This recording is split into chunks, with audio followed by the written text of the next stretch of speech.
On n'a pas l'impression d'être à l'école, on a l'impression de faire une activité, on a l'impression de créer quelque chose. C'est des projets qui sont cool, c'est pas plate, là.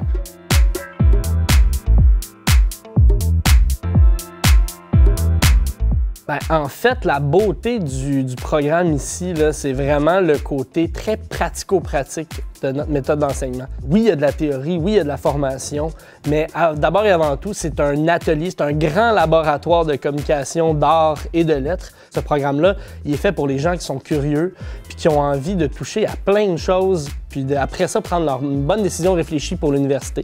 Moi, je suis toujours de même, je suis bien mélangée dans ce que je veux. Puis l'affaire que j'ai pu trouver au collégial, c'est qu'ils m'ont offert un bac à outils, puis ils m'ont laissé choisir le mien.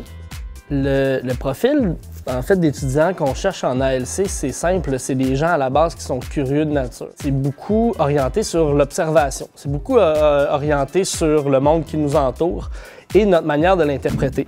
Le programme d'ALC, c'est un endroit où on peut justement plonger, prendre des risques, essayer des choses, se dépasser, se planter, corriger le tir, après ça, revenir avec une nouvelle idée. Je pense que ça prend cette volonté-là des étudiants de vouloir repousser leurs limites puis d'essayer de repousser leur créativité.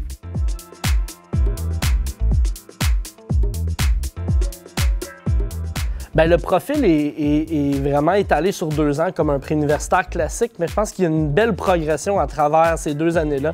Au début, on a des notions un peu plus d'éveil par rapport à des concepts généraux d'art, sur l'art, sur les grands créateurs, sur les principes de communication de base et tout ça.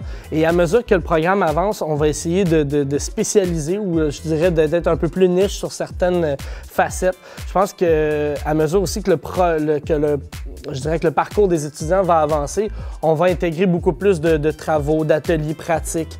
Et pour terminer vraiment avec la dernière année qui est vraiment des projets d'intégration, on est dans un mode stage, on veut leur faire vivre l'espèce de tremplin vers l'industrie, vers le marché du travail, vers l'université pour leur donner cette motivation-là de travailler sur des projets concrets. Tu vas apprendre sur des brands, tu vas apprendre sur le cinéma, puis tu vas apprendre sur l'histoire de la communication. Ça ramène plein de sphères qui sont vraiment utiles dans la communication. Tu as le temps de trouver qu'est-ce qui t'allume, c'est quoi ta vocation. C'est de briser le tabou de quand tu t'en vas en art et communication, c'est pour les artistes, ils se ferment des portes. C'est pas vrai, OK? Art, lettres et communication, ça rejoint une énorme sphère, un énorme champ de possibles pour eux. Donc, pour quelqu'un non plus qui ne sait pas tout à fait dans quelle branche s'enligner dans la vie, c'est pas vrai, c'est un mythe que ça ferme des portes. Au contraire, je pense qu'un bon communicateur, quelqu'un qui est capable d'écrire, quelqu'un qui est capable de réfléchir de manière stratégique, est capable de travailler dans pas mal tous les champs d'expertise, dans tous les champs professionnels qui existent sur la Terre. Je suis contente d'avoir choisi le profil ALC parce que je touche à des choses que je croyais avant qu'il fallait que je fasse dans ma vie à l'extérieur de l'école. Je croyais pas que ça pouvait devenir des concepts académiques. Ce que j'aime devient une priorité, puis je suis capable de pousser encore plus loin la matière, puis de comprendre profondément. Puis en plus, je travaille en même temps, fait que je suis capable de... On dirait que je fais comme plein de liens avec ma vie en général aussi. Puis je trouve que justement, j'ai l'impression de grandir professionnellement alors que j'ai 17 ans. Mais c'est la première fois que je m'entreprends vraiment en tant que personne puis que je m'épanouis dans ce que j'aime vraiment. Je le vois qu'à mesure que le programme avance, on voit des yeux s'agrandir, on voit de la curiosité. Je pense que c'est ça qui est le plus gratifiant, c'est de sentir qu'après un cours, un élève vient me voir et dit « Bon, ben ça, c'est exactement ça que je veux pas faire. » Bon, ben parfait, on coche puis on passe à l'autre. « Ah, ben là, monsieur, ça, j'ai trouvé ma vocation. » Puis je trouve que c'est ça qui est le fun de ce programme-là, c'est que il est vraiment large, il est diversifié, mais il est pensé pour l'université. Au secondaire, comment on m'avait vendu cette espèce d'idée-là du cégep, c'est on est laissé à nous-mêmes, il va falloir se débrouiller, c'est l'autonomie complète et tout. C'est vrai, mais j'ai remarqué dès mon premier cours que avec les 19 autres élèves de ma classe puis le professeur, on avait une proximité spéciale, on a envie de travailler ensemble, on a envie de se soutenir. D'ailleurs, ça, c'est une grande force du petit nombre qu'on est puis du profil ALC.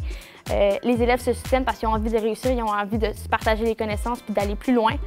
à 25 étudiants, on peut assurer un suivi personnalisé aussi, pas juste pour des problèmes au niveau académique, là, mais aussi pour des bons coups, pour assurer que la personne évolue dans son parcours, que ce soit dans un cours ou dans un autre.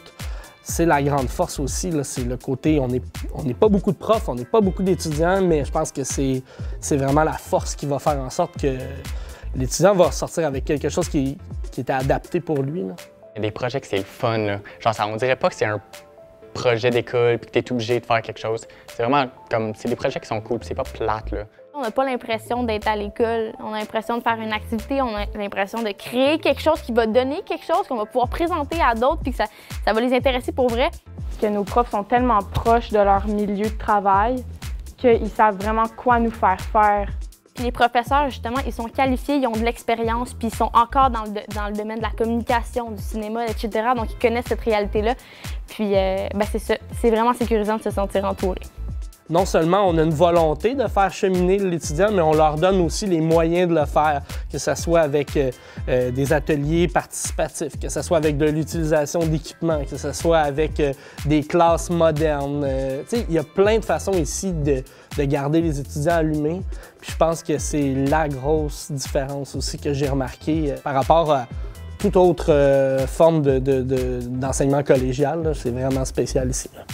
Ils se concentrent beaucoup sur t'aider en général dans où est-ce que tu veux te rendre à l'université puis où est-ce que tu veux finir dans la vie, où est-ce que tu veux aller prochainement. Moi, j'ai plein d'affaires qui s'en viennent pour moi juste parce que je suis dans ce programme-là puis tu t'épanouis vraiment. Genre, ça donne plein d'opportunités dans la vie, être en ASC, surtout ici. Là. La chose finale que tu fais au collégial, c'est un stage.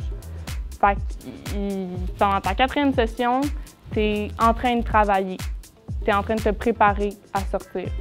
L'effet Sainte-Anne, en fait, c'est vraiment, je dirais, l'impression d'avoir grandi à travers plein de visions différentes, avoir rencontré des gens de l'industrie, des gens passionnés, d'avoir appris des concepts de solidarité parce qu'on était dans une petite cohorte, un petit groupe, le travail en équipe, le côté bilingue aussi. Dans le fond, là, une fois que tu sors de Sainte-Anne, tu es préparé pour le vrai monde, pour vrai. Genre, tu arrives à l'université, tu sais où est-ce que tu t'en vas dans la vie, tu sais c'est quoi tes goals, puis comment tu veux te rendre, puis tu as les contacts pour y arriver. You can do whatever you want.